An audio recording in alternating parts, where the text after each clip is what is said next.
Ozler especially നമ്മൾ പടം കാണുന്നതിലെ main reason എന്ന് പറയുന്നത് മിഥുൻ മാനുവലാണ്. മലയാളത്തിൽ ഇപ്പോഴും പ്രോമിസിങ് റൈറ്റർ തന്നെയാണ് മിഥുൻ മാനുവൽ ഊട്ടി ഉറപ്പിക്കുന്ന സിനിമയായിരുന്നു എബ്രാ ഓസ്ലർ.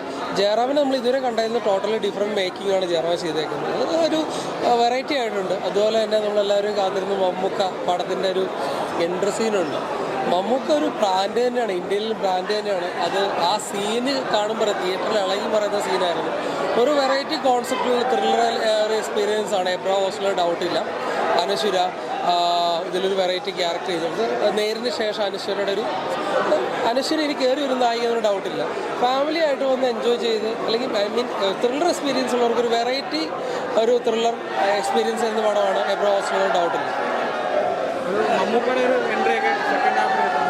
പടത്തിൻ്റെ ഏറ്റവും ഹൈലൈറ്റ് എന്ന് പറയുന്നത് മമ്മൂക്കയുടെ എൻട്രിയാണ്. ആ എൻട്രി സീന് വേണ്ടി നമ്മളിങ്ങനെ വെയിറ്റ് ചെയ്തിരുന്നു. ഇപ്പം ജയിലറിൻ്റെ അത് മോഹൻലാലിൻ്റെ ഒക്കെ പോലെ തന്നെ നമ്മൾ വെയിറ്റ് ചെയ്തിരുന്ന് മമ്മൂക്ക കാണിക്കുന്ന ക്ലോസപ്പ് ഷോട്ട് തന്നെ തിയേറ്ററിൽ ഇളകി മറിയായിരുന്നു. അത് ഈ എന്താ പറയുക, ഇതുവരെ കാണാത്തൊരു ഗെറ്റപ്പിലാണ് മമ്മൂക്ക വരുന്നത് തന്നെ.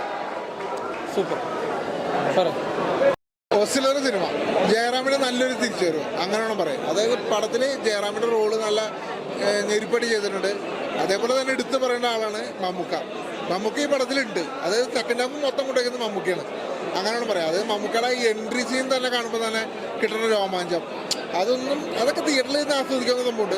എന്തായാലും ഒരു തിയേറ്റർ വാച്ചുകൾ നിങ്ങൾക്ക് മിസ്സാക്കാണ്ട് നിങ്ങൾക്ക് വേണമെങ്കിൽ ധൈര്യമായിട്ട് ടിക്കറ്റ് എടുത്തോ, തിയേറ്റർ വാച്ചുകളാണ്. പിന്നെ പടത്തിൽ എടുത്തു പറയാനുള്ളത് ബി ജി എം ചെയ്തിട്ടൊക്കെ നല്ല രസമായിട്ടുണ്ട്. അത് ചില നേരത്തുള്ള ബി ജി എം ഒക്കെ കേൾക്കുമ്പോൾ തന്നെ നമുക്ക് തന്നെ ഇനി എന്താ സംഭവിക്കാൻ പോകണമെന്നുള്ളത് നമുക്ക് തന്നെ ഒരു തോന്നലുണ്ട്. എന്തായാലും പടം നല്ല കിടലം പടം.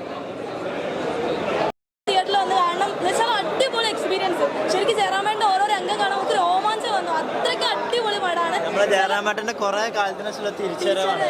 അടിപൊളി ഒരു രക്ഷയില്ല. ശരിക്കും നമ്മൾ കൈ അടിക്കണ്ടെന്ന് വിചാരിക്കുമ്പോൾ അറിയാണ്ട് കൈ അടിച്ചു. അത്രയ്ക്ക് അടിപൊളി പടം. ഇതിൽ ചെറിയ രംഗങ്ങൾ ഞങ്ങൾക്ക് രണ്ടുപേർക്ക് അഭിനയിക്കാൻ പറ്റിയിട്ടുണ്ട്. അതിൻ്റെ വലിയൊരു ഭാഗമായിട്ട് കാണണം. അതേപോലെ മിഥുൻ സാർ ഒരു രക്ഷയില്ല, അടിപൊളി. Thank you so much. ഇതിലെ ഈച്ച് ആൻഡ് എവറി പേഴ്സൺ അടിപൊളിയാണ്. എന്തായാലും വന്ന് കാണണം. ഇതിൽ കുറേ ഹൈഡ് ചെയ്ത കുറേ സംഭവങ്ങളുണ്ട്. എന്തായാലും നിങ്ങൾ തിയേറ്ററിൽ തന്നെ വന്ന് കാണണം. അടിപൊളി. ഭയങ്കര എക്സൈറ്റഡ് ആണ്. എല്ലാവരും കാണും, ഇവിടെ എല്ലാവരും ഭയങ്കര എക്സൈറ്റഡ് ആണ്. പ്രൊമോട്ടേഴ്സ് എല്ലാവരും. എന്നെ സംബന്ധിച്ചാണെങ്കിൽ ഇപ്പോൾ മിന്നൽ മുരളി, ഇമായോ അതിനൊക്കെ ശേഷം ഒരു ത്രൂ ഔട്ട് എനിക്കൊരു സ്പേസ് കിട്ടിയ മൂവിയാണ്. അതിന് ഫസ്റ്റ് ഓഫ് ഓൾ താങ്ക്സ് മിഥുനേട്ടനാണ്. അതുപോലെ തന്നെ നമ്മൾ ചെറുപ്പം മുതൽ ഞാൻ ഇപ്പോൾ കുറേ പ്രാവശ്യം പറയുള്ളൂ, എന്നാലും ജയറാമേട്ടൻ നമ്മൾ ചെറുപ്പം മുതൽ കാണുന്നതാണ് മൂവീസ് എല്ലാം. അപ്പോൾ അങ്ങനെ ഒരു ആക്ടറിൻ്റെ കൂടെ ഇത്രയും ത്രൂ ഔട്ട് സ്ക്രീൻ സ്പേസ് പങ്കിടാൻ പറ്റിയത് തന്നെ വലിയൊരു ഭാഗ്യമാണ്. അതുപോലെ വെറുതെ ഒരു സ്പേസ് അല്ല, ഓസ്ലറിൻ്റെ കൂടെയുള്ള രണ്ട് മെയിൻ പോലീസുകാർ സിജോയും ദിവ്യയായിട്ട്. അത് ഇനി പ്രേക്ഷകർ സ്വീകരിക്കില്ലോ എന്നുള്ളത് ഇനി അവരുടെ റിവ്യൂസ്. അതെ, മിഥുനേട്ടൻ പറഞ്ഞ പോലെ ഒരു ഇമോഷണൽ ത്രില്ലർ മൂവിയാണ്.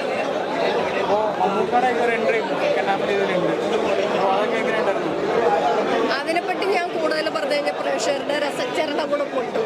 അത് വേണ്ട, അത് പ്രേക്ഷകർ തിയേറ്ററിൽ പോയി കാണട്ടെ, അവർ തീരുമാനിക്കട്ടെ. എന്തായാലും നമ്മൾ ടോട്ടലി എക്സൈറ്റഡ് ആണ്. ഇത് തിയേറ്ററിൽ തന്നെ പോയി കാണണം. തിയേറ്ററിൽ പോയി കണ്ടാലാണ് ആ ഒരു, ഞാൻ പറഞ്ഞ പോലെ ആ രസച്ചരട് എന്താണെന്ന് മനസ്സിലാവുള്ളൂ. ഇത് തിയേറ്ററിൽ കണ്ടാലാണ് ആ ഒരു എൻജോയ്മെന്റ് നമുക്ക് കിട്ടും. അപ്പം എല്ലാവരും തിയേറ്ററിൽ തന്നെ പോയി കാണണം. നേരിന് ശേഷം അനശ്വരയുടെ ഒരു പെർഫോമൻസ് ഇതിലുണ്ട്. അപ്പോൾ അത് എങ്ങനെയാണ് നേരും അത് രണ്ട് ക്യാരക്ടറും രണ്ടായിട്ട് തന്നെയാണല്ലോ നിൽക്കുന്നത്. ആ അനശ്വരയുടെ ഭാഗത്ത് നിന്ന് ആസ് ആൻ ആക്ട്രസ് പുള്ളിക്കാരത്തെ അടിപൊളിയായിട്ട് ചെയ്തിട്ടുണ്ട്. ഈ പറഞ്ഞ പോലെ പ്രഷറും ഭയങ്കര സൂപ്പർ മൂവിയാണ്. സ്റ്റാർട്ടിങ് ടു എൻഡിങ് ഭയങ്കര ബ്യൂട്ടിഫുൾ ആയിരുന്നു. മീൻസ് മമ്മൂട്ടിയുടെ സെക്കൻഡ് പാർട്ടിലുള്ള എൻട്രി എന്താ പറയുക, ഭയങ്കര ഓസം എൻട്രി ആയിരുന്നു. അവരിനെ ഒരുമിച്ച് കാണുമ്പോഴല്ല ഭയങ്കര രസം തോന്നി നമുക്ക്. എന്ന് വെച്ചാൽ എനിക്ക് ഒത്തിരി നാളിന് ശേഷം ഞാൻ ഇവർ രണ്ടുപേരും ഒരുമിച്ച് ഒരു സ്ക്രീനിൽ കാണുന്നത്. നമുക്ക് ആരാണ് ബെറ്റർ, മീൻസ് മമ്മൂട്ടി ഒരു ഓപ്പോസിറ്റ് ആ ക്യാരക്ടർ ആണെങ്കിൽ ഇയാൾ ജയറാം ചേട്ടനൊരു മെയിൻ ക്യാരക്ടർ ചെയ്യുമ്പോൾ നമുക്ക് ഭയങ്കര രസം തോന്നി. അവർ രണ്ടുപേരും കമ്പയർ ചെയ്തെന്ന് പറയാൻ പറ്റില്ല, ആരാണ് ബെറ്റർ എന്ന് പറയാൻ പറ്റില്ല. പിന്നെ ക്ലൈമാക്സ്, സ്റ്റാർട്ടിങ് ടു ക്ലൈമാക്സ് വരെ അവർ ആ ഒരു സസ്പെൻസ് അല്ലെങ്കിൽ ആ ഒരു ഹൈപ്പ് കളയാതെ കൃത്യമായി സൂക്ഷിച്ചിട്ടുണ്ട്. പിന്നെ ഓരോ ചെറിയ റോൾ ചെയ്ത ആൾക്കാരും ഭയങ്കര ബ്യൂട്ടിഫുൾ ആയിട്ട് എല്ലാവർക്കും ഇമ്പോർട്ടൻസ് ഉണ്ട്. ഈ സൈഡ് റോൾ ചെയ്ത് ചെറിയ ക്യാരക്ടർ അങ്ങനെയൊന്നുമില്ല, എല്ലാം നല്ല സൂപ്പറായിരുന്നു, അടിപൊളി. തിയേറ്ററിൽ തന്നെ പോയി കണ്ട എക്സ്പീരിയൻസ് ആണ്, നല്ല മൂവിയാണ്.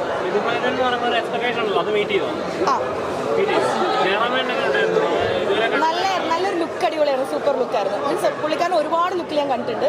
ഇത് ഭയങ്കര മെച്യൂർഡായിട്ടുള്ള എന്നാൽ നല്ലൊരു ലുക്ക്, അടിപൊളി ലുക്കായിരുന്നു. സൂപ്പർ, നല്ലായിരുന്നു. അതെ അതെ, ഞാൻ പ്രതീക്ഷിക്കുന്നു. മീൻസ് ലാസ്റ്റ് ഒരു ഇങ്ങനെ സസ്പെൻസിൽ കൊണ്ട് നിർത്തി, അത് എന്തായിരിക്കും എന്ന് അറിയാനൊരു ആകാംക്ഷയുണ്ട്.